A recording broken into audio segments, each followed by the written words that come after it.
अस्सलाम वालेकुम dear student. आज की हमारी 10th क्लास के यूनिट नंबर 1 क्वाड्रेटिक इक्वेशंस, उसमें तमाम शॉर्ट क्वेश्चंस जो फर्स्ट यूनिट के हैं वो मैंने सारे इसमें रिजॉल्व किए हैं। कुछ आपकी प्रैक्टिस के लिए भी ज़रूर इसे साथ साथ अपनी प्रैक्टिस में शामिल करें। इससे आपको पता चलेगा कि बोर्ड के पेपर में आपने कैसे अपने ऑब्जेक्टिव स्कोर पूरा करना है। तो उसके लिए क्वेश्चन नंबर 1, उसके जो पार्ट्स हैं 1, 3, 4, जिसमें से मैंने थर्ड पार्ट अपनी प्रैक्टिस के लिए दिया है और बाकी रिमेनिंग पार्ट आप प्रैक्टिस करोगे कि आपको ये आया, क्वेश्चंस आए हैं कि नहीं आए। ये पूरी वीडियो एंड तक देखेंगे तो आपको फर्स्ट यूनिट के जितने भी शॉर्ट क्वेश्चंस हैं वो आपको सॉल्व करने आ जाएंगे। लिहाजा हम स्टार्ट करते हैं अपना टाइम वेस्ट किए बगैर। हमारे पास ये फर्स्ट क्वेश्चन का थर्ड पार्ट है जो कि फ्रैक्शन फॉर्म में। मोस्टली बच्चों को ये फ्रैक्शन फॉर्म बहुत ज़्यादा प्रॉब्लम करती है कि इसको हम कैसे रिजॉल्व करें। आपने अपनी फ्रैक्शन के डिनोमिनेटर्स को देखना है। यहाँ पहला डिनोमिनेटर है x+1 और दूसरा डिनोमिनेटर है x। जब आप इसे सॉल्व करोगे तो आपने एलसीएम टेक करना है। तो फर्स्ट डिनोमिनेटर x+1 है और सेकंड डिनोमिनेटर x है, इसे आपने मल्टीपल फॉर्म में रिप्रेजेंट करना है। देन आपका जो सेकंड डिनोमिनेटर होगा वो फर्स्ट फ्रैक्शन के न्यूमिनेटर से मल्टीप्लाई हो जाएगा, यानी it's mean x multiply bye x। और जो आपके पास सेकंड फ्रैक्शन का न्यूमिनेटर है वो फर्स्ट फ्रैक्शन के डिनोमिनेटर से मल्टीप्लाई हो जाएगा, like this x+1 multiply by x+1। Now x से मल्टीप्लाई करते हैं, x² हो जाएगा। x से जो x+1 से मल्टीप्लाई करोगे तो x+1 का होल स्क्वायर हो जाएगा, क्योंकि वैल्यू भी सेम है और साइन भी सेम है। देन ये x मल्टीप्लाई होगा फर्स्ट टर्म से x² हो जाएगा, 1 से मल्टीप्लाई होगा x हो जाएगा। आपने क्या करना है, इस पहले क्वेश्चन में कहा गया है right in standard form and point out pure quadratic equation, कि हमने इसको एक तो इक्वेशन को बनाना है किस फॉर्म में, स्टैंडर्ड या प्योर, और कौन सी फॉर्म होनी चाहिए, क्वाड्रेटिक इक्वेशन। मैं आपको क्वाड्रेटिक इक्वेशन की थोड़ी सी इन्फॉर्मेशन दे दूं। ऐसी इक्वेशन जिसके वेरिएबल में पावर 2 हो या मोर देन 2, ठीक है। और इसमें क्वाड्रेटिक इक्वेशन वो इक्वेशंस हैं जिनकी पावर 2 हो, 2 से ना ज़्यादा 2 से ना कम। अब यहाँ डिनोमिनेटर मल्टीप्लाई हो जाएगा इक्वेशन की राइट साइड पे जाके 6 से। अब ये मल्टीप्लाई कर देंगे, फार्मूला x² इसका ओपन कर देंगे, फर्स्ट का स्क्वायर सेकंड का स्क्वायर प्लस 2 फार्मूले का multiply by first term multiply by second term. First term यहाँ पर x है, सेकंड टर्म आपके पास 1 है, it's mean x multiply by 1। Then 6 multiply कर दें, 6x² plus 6x। Now x² कितना हो जाएगा, ऐड करके 2x² हो जाएगा। 2x मल्टीप्लाई कर दो 1 से, 2x ही आएगा और 1 as it is as 6x² plus 6x। अब यहाँ वाली जो राइट साइड वाली टर्म्स हैं वो डिजिट वाइज बड़ी हैं, वैल्यू वाइज, यानी 6x² और यहाँ पर 2x² छोटा है उससे, तो आप इसे राइट साइड पे मूव ऑन करवा दें। आपके पास यहाँ पर सारी वैल्यूज़ को मूव ऑन करवा दें राइट साइड पे। First of all 6x², 2x² plus है, इधर आके माइनस हो जाएगा। देन आपके पास 6x है और यहाँ पे 2x प्लस है, इधर आके दूसरी साइड पे माइनस हो जाएगा। देन आपके पास 1 प्लस है, इधर आके माइनस हो जाएगा। तो 6 में से 2 माइनस करें तो 4x² आ जाएगा, 6 में से 2 माइनस करें तो 4x आ जाएगा -1। ये आपके पास standard form of quadratic equation आ गई जिसमें वेरिएबल की पावर 2 है। आप अगर देखें से ऑर्डर में अरेंज हुआ हुआ है। आप इसको इस तरह भी लिख सकते हो, 4x² plus 4x minus 1 is equal to 0। इससे कोई फ़र्क नहीं पड़ेगा। जैसे कि आपने इसमें एंड पर एक रिमार्क्स देना है, it's standard form of quadratic equation. ये एक रिमार्क्स देने से आपको एग्जामिनर अच्छे मार्क्स देगा। और प्योर फॉर्म की पहचान क्या है? ये देखें, मैं फिंगर रख रहा हूँ, 4x गायब हो गया, जिसकी वजह से आपको सिर्फ 4x स्क्वायर और -1, मैं से इसकी लैंग्वेज में कहूँगा एक वेरिएबल है और एक कांस्टेंट टर्म है। ये होगी प्योर क्वाड्रेटिक फॉर्म। आप ये क्वेश्चन नंबर 1 और 4 जब प्रैक्टिस करोगे, इसमें एक आधी प्योर फॉर्म आएगी, तो आपने उसकी बस लास्ट में स्टेटमेंट चेंज कर देनी है। मींस के प्योर फॉर्म की पहचान ये है कि उसमें एक्स स्क्वायर तो आएगा, क्योंकि क्वाड्रेटिक होने के लिए एक्स स्क्वायर होना लाजमी है, यानी कि किसी भी वेरिएबल की पावर 2 होना लाजमी है। उसके बाद आपके पास एक कांस्टेंट टर्म आएगी जिसमें ये वेरिएबल इंक्लूड नहीं होगा। तो अक्सर क्वेश्चन ये किया जाता है क्वाड्रेटिक इक्वेशन में सिर्फ एक्स ही रिप्रेजेंट हो सकता है। नहीं, क्वाड्रेटिक इक्वेशन में वेरिएबल की पावर 2 वो कोई भी ले सकता है, वो ए हो, बी हो, जी हो, जेड हो, एक्स हो। अल्फ़ाबेट्स में से कोई भी आप वेरिएबल सेलेक्ट करो जिसकी पावर 2 रखो और फर्दर उसकी पावर को डिक्रीज़ करो, तो आपके पास क्वाड्रेटिक इक्वेशन आ जाती है। देन इसी चैप्टर की एक्सरसाइज 1.1 के अंदर जो क्वेश्चन नंबर 2 है वो भी एज अ शॉर्ट क्वेश्चन ही भी आता है बोर्ड के पेपर में, तो उसको भी मैं सॉल्व करने का तरीका आपको बताता चलूँ। सॉल्व करेंगे, पहले तो इन क्वेश्चन से डरना नहीं, सिंपल इनसे फ़ाइट करनी है। फ़ाइट कैसे करेंगे हम?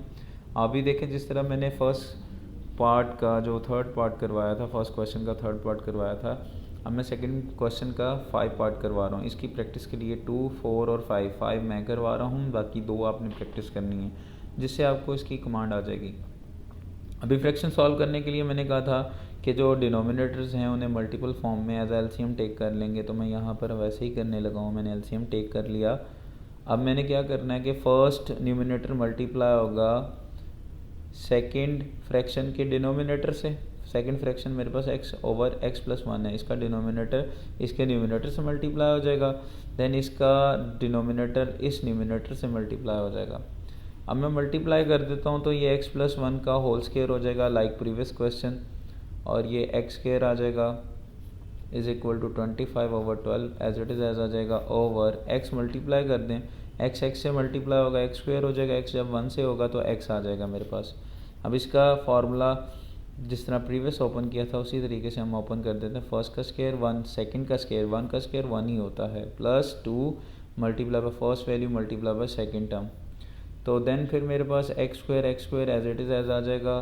अब x square plus x is equal to 25 over 12। Now cross equation के दरमियान अगर फ्रैक्शन हो तो हम क्रॉस मल्टीप्लिकेशन कर देते हैं, जैसे कि यहाँ पे 12 है, ये इधर जाके मल्टीप्लाई हो जाएगा, यहाँ पर एक्स स्क्वायर प्लस एक्स है, ये 25 से मल्टीप्लाई हो जाएगा। तो यहाँ पर एक चीज़ बताता चलूँ कि एक्स स्क्वायर सेम टर्म है, तो हम आपके पास इन्हें ऐड करके 2x स्क्वायर की फॉर्मेशन मिल जाएगी, यानी ये 2x स्क्वायर आ गया।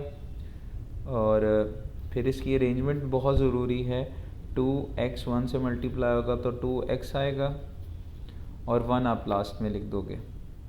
अभी मैंने वही टर्म्स दोबारा रिपीट कर दिए हैं, अभी हमने इसे सॉल्व भी करना है। अभी जस्ट मैं इक्वेशन फर्स्ट ऑफ ऑल बना रहा हूँ। 12 डिवाइड है, इधर आके लेफ़्ट साइड वाली इक्वेशन से मल्टीप्लाई हो जाएगा।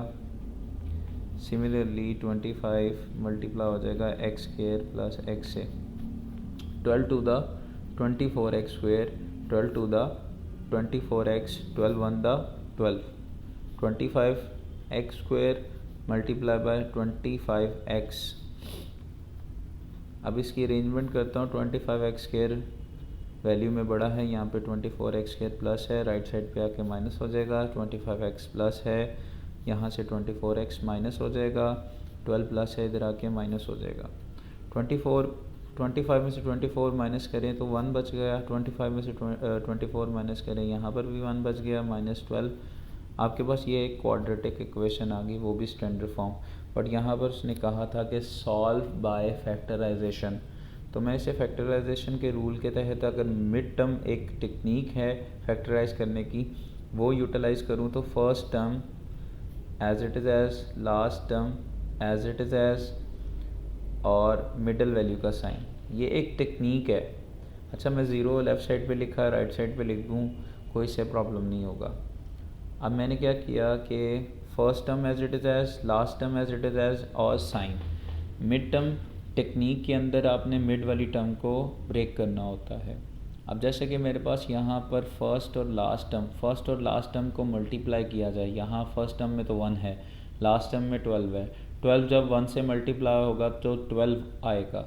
अब आपके माइंड में 12 घूमना चाहिए, उस 12 को आपने ब्रेक करना है इनटू 2 पार्ट्स। अब 2 पार्ट्स में डिवाइड करो, 12 6 टू द भी 12 होता है। ब्रेन में आपके आना चाहिए। मैं यहाँ पर एक कोवर्क के नाम से हेडिंग दे रहा हूँ, जिसमें आपने ये डिसाइड करना है कि मिड टर्म ब्रेक में आपने कोफिशिएंट कौन से यूज़ करने हैं। 6 टू द भी 12 होता है और आपके पास 12 1 द भी 12 होता है। तो इनमें पेयर वो सिलेक्ट करेंगे जो आपकी सेकंड, और एक और चीज़ है 4 3 द भी 12 होता है, जो आपकी मिड टर्म को सेटिस्फाई करे। अब 6 टू द 12 होता है, लेकिन 6 में से 2 माइनस करें तो 4 आता है, जबकि यहाँ पर 1 है। 6 में 2 ऐड कर दो तो वहाँ पर फिर भी 1 है, यहाँ पे 8 आ जाएगा। 12 और 1 अगर हम पेयर लें, ये वाला पेयर तो रिजेक्ट हो गया इस वजह से। 12 1 अगर मल्टीप्लाई करें तो 12 आ रहा है, और 12 में 1 ऐड करें 13 बन जाता है, 12 में से 1 माइनस करें तो 11 आ जाता है, तो ये पेयर भी रिजेक्ट। 4 3 द भी 12 होता है, 4 में 3 ऐड करें तो 7 हो जाता है, लेकिन 4 में से 3 माइनस करें तो 1 आता है। तो आपका ये पेयर सिलेक्टेड है, जिसमें जो इसमें बड़ी वैल्यू को आप पहले लिखोगे और इसके साथ वही वेरिएबल लगाओगे जो मिड में वेरिएबल आपके पास एग्जिस्ट करता होगा। तो यहाँ पर x है तो आप x लगाओगे। नेक्स्ट वैल्यू है 3x, बट इसका साइन आपने खुद सेलेक्ट करना है अकॉर्डिंग टू योर क्वेश्चन में अगर आप नोट करें 1 आया हुआ है प्लस x के साथ, मतलब है यहाँ पे 1 है। अगर मैं यहाँ पे प्लस लगा दूँ 3 के साथ तो ये तो ऐड हो जाएगा, जबकि हमें माइनस करना है, तो इसका साइन फिर हमें क्या लगाना पड़ेगा, माइनस। तो आपकी ये अब कंडीशन पूरी सेटिस्फाई हो रही है। 4 3 द 12 बन रहा है, 4 में से 3 माइनस करें तो x, ये बेसिकली हमने मिड वाली वैल्यू को ब्रेक कर दिया। अब x कॉमन आ गया, x प्लस 4, यहाँ पर -3 कॉमन आ रहा है इन दो टर्म्स के अंदर, और माइनस की वजह से अंदर का साइन क्या होगा, change, is equal to 0। Both में जब x प्लस 4 सेम टर्म आ रही है, कॉमन ले लें तो आपके पास x minus 3 is equal to 0 आ गया। x plus 4 is equal to 0 कर देंगे और x minus 3 is equal to 0 कर देंगे। x इज़ इक्वल टू -4 आ गया, x इज़ इक्वल टू 3 आ गया। तो आपके पास जो सोल्यूशन सेट बन गया वो बन गया -4 और 3। तो लिहाजा मैंने पहले तो इस टर्म को सॉल्व करके इक्वेशन में कन्वर्ट किया, फिर वो उस इक्वेशन को मैंने रिजॉल्व किया by the technique of mid term break. Factorisation की ये एक टेक्निक है, मेथड नहीं है। बहुत सारे लोग इसको मेथड कहते हैं, फैक्टराइजेशन खुद एक मेथड है। फैक्टराइजेशन की जो पहचान है कि लास्ट में जब आप उसे फैक्टराइज करो तो वो मल्टीपल फॉर्म में आना चाहिए, जो कि मेरे इस क्वेश्चन में बाकायदा तौर पे आपको नज़र आ रहा है कि x प्लस 4 मल्टीप्लाई हो रहा है x माइनस 3 से। ये है आइडेंटिफिकेशन फॉर फैक्टराइजेशन। फैक्टराइजेशन की मुख्तलिफ टेक्निक है जो कि 9th क्लास में आपको बता चुका हूँ, जिसमें बहुत सारी टेक्निक के अंदर एक टेक्निक ये भी है कि सबसे पहले आप उसे मल्टीपल फॉर्म में लेके आएँ, जिसमें आप कॉमन भी ले सकते हो। तो लिहाजा ये हमारे पास जो फर्स्ट यूनिट की फर्स्ट एक्सरसाइज थी 1.1, उसका क्वेश्चन नंबर 1, यानी ये मेरे पास 1.1 एक्सरसाइज है जिसका क्वेश्चन नंबर मैंने 1 सॉल्व किया और 2 सॉल्व किया। बाकी रिमेनिंग पार्ट्स आपने इसके तहत इसे रिज़ॉल्व करना है, इसकी प्रैक्टिस करनी है ताकि आपके बोर्ड में अच्छे से मार्क्स लिए जा सकें। देन आप आ जाएँ। अब आपकी जो है फर्स्ट क्वेश्चन की एक्सरसाइज 1.2 है जिसका क्वेश्चन नंबर 1 है, और वो कह रहा है हमें कि solve equations using quadratic formula. अब मेरे पास ये ऑलरेडी एक क्वाड्रेटिक इक्वेशन है जिसकी मैं सबसे पहले अरेंजमेंट करूँगा बाय अकॉर्डिंग डिग्री। पहले first of all X square, then X और देन कांस्टेंट। आप सिर्फ 7x को लेफ़्ट साइड पे लेके आओ, जिसकी वजह से उसका साइन चेंज हो गया। नाउ आपके पास जो एक्स स्क्वायर है उसके साथ कोफिशिएंट a की वैल्यू है और है वो -1, और b मेरे पास एज इट इज़ -7 है, c मेरे पास यहाँ पर 2 है। एक्स स्क्वायर के साथ जो टर्म कोफिशिएंट की है वो यहाँ पर कुछ नहीं है, जिसके साथ कोई वैल्यू ना आना हो उसके साथ 1 ज़रूर होता है, तो साइन लगाना बहुत ज़रूरी है। तो आपने एक्स स्क्वायर के साथ असाइन करना वेरिएबल a, x के साथ असाइन करना वेरिएबल b, और विदाउट x के साथ वेरिएबल असाइन करना c। फिर आपने लिखना है using quadratic formula, using quadratic formula. इस एक्सरसाइज में 1.2 के अंदर सिर्फ फर्स्ट क्वेश्चन का फर्स्ट पार्ट ही शॉर्ट क्वेश्चन है, बाकी इसके जो क्वेश्चन हैं वो बोर्ड के पेपर में लॉन्ग क्वेश्चन के तौर पर आते हैं। उसकी जो वीडियो मैं आपको नेक्स्ट बना के दूंगा जिसके अंदर आपको लॉन्ग क्वेश्चन ही इस चैप्टर्स के मिलेंगे। अब लिहाजा हम इसे सॉल्व करने की तरफ आते हैं। फार्मूला क्या है मेरे पास, -b plus minus under root b² - 4ac over 2a। ये मेरे पास क्वाड्रेटिक फार्मूला है। अब जस्ट आपने प्लेसमेंट करनी है वैल्यूज़ की, b की प्लेसमेंट b की वैल्यू के साथ यहाँ पर -7 का square -4 where a is -1 c is 2। Now 2 a क्या है मेरे पास -1 according to statement, minus minus plus हो जाएगा, प्लस माइनस 7 का स्क्वायर 49, ये माइनस इस माइनस को प्लस कर देगा 4 टू द 8 क्योंकि 4 1 से मल्टीप्लाई है और 2 से, ये सारा 8 आएगा मेरे पास divided by -2 is equal to 7 plus minus under root 49 में 8 ऐड कर दो तो ये मेरे पास 57 हो जाएगा ओवर 2। अब मेरे पास यहाँ पर ये पार्ट मज़ीद सॉल्व नहीं होता क्योंकि 57 का स्क्वायर रूट फाइंड आउट नहीं होगा, तो यही मेरे पास आपका इस क्वेश्चन का आंसर जो कि मैंने क्वाड्रेटिक फार्मूले से सॉल्व कर लिया। इसी चैप्टर की फिर रिव्यू एक्सरसाइज की तरफ हम चलते हैं। वहाँ पर हमें शॉर्ट क्वेश्चंस मिलते हैं जिसमें शॉर्ट क्वेश्चन पहला पार्ट है, उधर लिखा हुआ है सॉल्व। इसे मैं क्वाड्रेटिक फार्मूले से सॉल्व करूँ, जैसे कि मैंने पीछे बताया कि एक्स स्क्वायर के साथ कोफिशिएंट कुछ ना लिखा हो तो 1 होता है और x के साथ यहाँ पर 2 है और c के साथ -2, माइनस को शो करना ज़रूरी है यूजिंग क्वाड्रेटिक फार्मूला।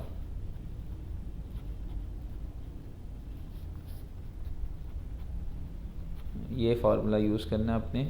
अब तक आपको ये फार्मूला याद हो चुका होगा, -b plus minus b² -4ac over 2a। बेटा प्रैक्टिस के साथ सब कुछ है, अगर आप प्रैक्टिस करोगे तो आपके क्वेश्चन मज़ीद अच्छे हो जाएंगे। अब जैसे कि मेरे पास b की वैल्यू 2 है प्लस माइनस यहाँ पे b का square -4 where a is 1 c is -2 over 2, a क्या है मेरे पास 1, -2 प्लस -2 का स्क्वायर हो जाएगा 4, ये माइनस इस माइनस को प्लस कर देगा। फर्स्ट जब भी आप मल्टीप्लाई किया करो तो पहले साइंस को मल्टीप्लाई कर लिया करो, उसके बाद आप वैल्यूज़ को मल्टीप्लाई किया करो। तो 4 टू द क्या हो जाएगा 8, ये टिप आपने माइंड में रखनी है, 2 ऑन द 2। देन यहाँ पर फिर मेरे पास आएगा x -2 प्लस -2, 8 में 4 ऐड करें तो मेरे पास 12 आ जाता है ओवर 2। अब सब बच्चों को पता है कि 12 स्क्वायर रूट नहीं आता, बट अगर हम 4 3 द 12 करें तो 4 का स्क्वायर रूट 2 होता है जो कि स्क्वायर रूट से बाहर आ जाएगा और रिमेनिंग पार्ट में 3 अंदर आ जाएगा। फिर मुझे नज़र आ रहा है कि 2 कॉमन आ रहा है तो -1 plus minus under root 3 over 2, 2 मेरा 2 से कैंसिल हो जाएगा तो मेरे पास रिमेनिंग जो वैल्यूज़ बचेंगी वो मेरा आंसर होगा। तो बोर्ड के पेपर में सिर्फ ये लिखा आएगा सॉल्व। अब आपको पता कैसे चलेगा आपने क्वाड्रेटिक फार्मूला लगाना है, मिड टर्म ब्रेक लगानी है। जब सॉल्व लिखा हुआ है तो इसका मतलब वो आपको फ्री हैंड दे रहा है, चाहे आप मिड टर्म ब्रेकिंग करके सॉल्व करो या फिर आप यूजिंग क्वाड्रेटिक फार्मूला यूज़ करो। आपके पास किसी भी क्वाड्रेटिक इक्वेशन को सॉल्व करने के 3 मेथड्स हैं। एक मेथड है आपके पास फैक्टराइजेशन, जो कि अभी प्रीवियस हमने क्वेश्चन 1.1 के अंदर सीखा है, और दूसरा मेथड है क्वाड्रेटिक फार्मूला जो कि अभी हम कर रहे हैं, और तीसरी एक और मेथड है जिसे हम यूज़ करेंगे लॉन्ग क्वेश्चन के अंदर जिसका नाम है कंप्लीटिंग स्क्वायर मेथड। अब ये बोर्ड के पेपर में बहुत ज़्यादा दफ़ा आ चुका हुआ, solve by factorisation 5x² is equal to 15x। अब पहले फर्स्ट ऑफ ऑल इसकी तरतीब लगाएंगे, 5x² ये 15x प्लस है, लेफ़्ट साइड पे आके माइनस हो गया इक्वल टू 0। बहुत सारे बच्चे इसको रॉन्ग अटैम्प्ट कर जाते हैं, इस पर फार्मूला लगाने की कोशिश करते हैं, इसे मिड टर्म ब्रेक से सॉल्व करने के लिए कोशिश करते हैं। मैंने अभी आपको फैक्टराइजेशन की पहचान बताई थी कि वो मल्टीपल फॉर्म में होते हैं। अब इसे मल्टीपल फॉर्म में लेके आने के लिए बहुत सिंपल सी टेक्निक है। इन दोनों के अंदर 5x कॉमन नज़र आ रहा है कि दोनों टेबल पे 5 पर जाते हैं और x दोनों के पास एक कॉमन है, तो मैं 5x कॉमन ले लेता हूँ। अब 5 बाहर है, x बाहर है, एक अंदर x बच जाएगा और 5 3 15 होता है, x बाहर है, तो मेरे पास ये बच गया 5x multiply by x minus 3 और ये फैक्टराइज हो गया। अब 5x इक्वल टू कर लो 0 के x माइनस 3 इक्वल टू कर लो 0 के x इज इक्वल टू हो जाएगा 0 और 5, यहाँ पर x इज इक्वल टू हो जाएगा 3। तो मेरे पास ये दो वैल्यूज़ फाइंड आउट हो चुकी हैं। एक मेरे पास x 0 फाइंड हुआ है और एक x मेरे पास 3 फाइंड हुआ है, तो मेरे पास सोल्यूशन सेट हो गया 0 3। तो ये मेरा सोल्यूशन सेट है। मज़ीद आपने इस चैप्टर को इम्प्रूव करना है तो मैं आपको साथ साथ इसकी रिव्यूज़ एक्सरसाइज मैं पूरी करवाऊँगा, कंप्लीट करवाऊँगा, जिसमें आपके शॉर्ट क्वेश्चन इस यूनिट के हवाले से कंप्लीट हो जाएंगी। तो आपने इसकी तमाम वीडियोस देखनी है। इस वीडियो से आपकी इतनी इम्प्रूवमेंट होगी कि आपको अगर बोर्ड के पेपर में से यहाँ से कोई भी क्वेश्चन आता है एज अ शॉर्ट क्वेश्चन, तो वो आप बहुत इजीली सॉल्व कर सकते हो। वीडियो के अंदर आप कमेंट भी कर सकते हो। अगर आपको कोई चीज़ समझ नहीं आई, कोई क्वेश्चन समझ नहीं आई, तो मैं उसका एक्स्ट्रा सोल्यूशन आपकी वीडियो बनाकर दोबारा अपलोड कर दूँगा। तो मेरी वीडियो देखने का बहुत शुक्रिया और आगे इसे दूसरों लोगों तक भी सब्सक्राइब करवाएं। Thank you.